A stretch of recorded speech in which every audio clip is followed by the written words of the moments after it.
everyone, and this is Vineeta from Halifax Henna.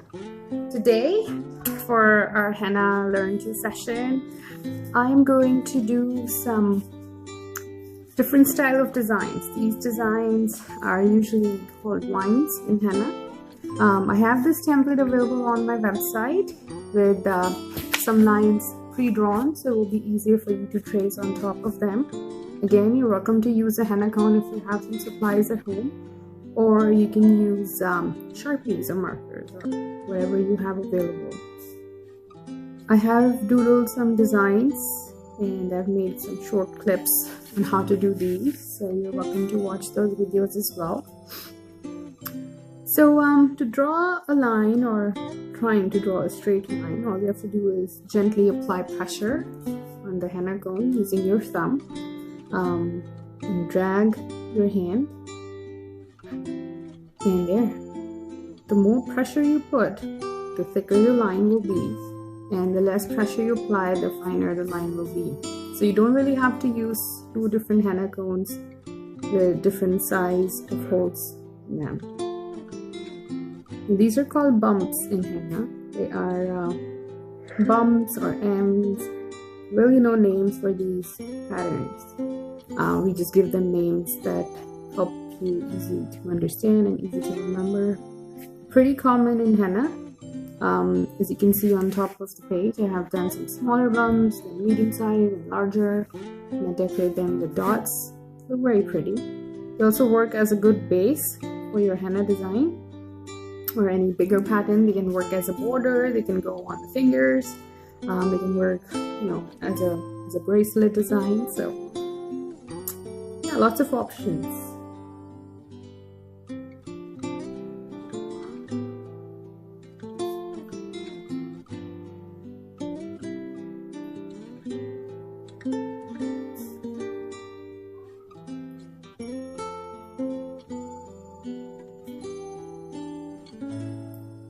I've also worked on some vines and leaves, just a couple different styles, which might be easier for you to look and copy. If you are a beginner, I would say, just try to practice on paper at first, as much as you would be tempted to draw on the body. Maybe practice on paper first and then go do it on yourself or family members. I'm sure they would love that, to be your henna model.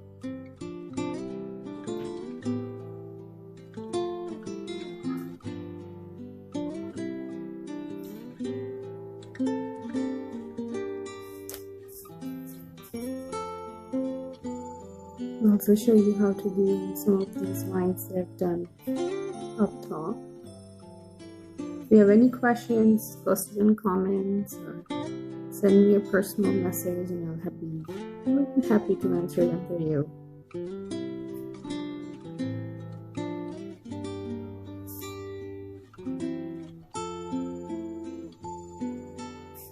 Also, there are a lot of henna artists all over the world who are currently offering shipping.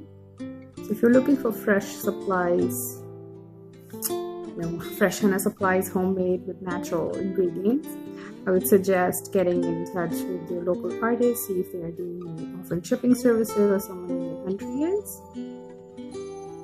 Since you don't want to use stuff that's pre-mixed coming from countries like India or other countries where I don't recommend them, just for the reason you don't know what's in those pastes. It could be heavy chemicals, it could be some essential oils that you react to, it could be CPD chemical cones like black henna and stuff. So you want to stay away from all that as much as possible. So I always suggest either mix your own paste from scratch, or buy it from a trusted henna supplier. An artist like myself is selling the paste, they're mixing it at home, so it's good stuff that will not be harmful for your skin. I hope you enjoyed this little tutorial. I will be doing more tutorials in the future, so if you have something you want to see, just send me a message or post it in your comments, and I'll be happy to. And also, I would love to see what you guys are doing. So if you do end up practicing some henna at home, do send me photos. I would be happy to look at them and give you some feedback. All right, thank you. Bye-bye.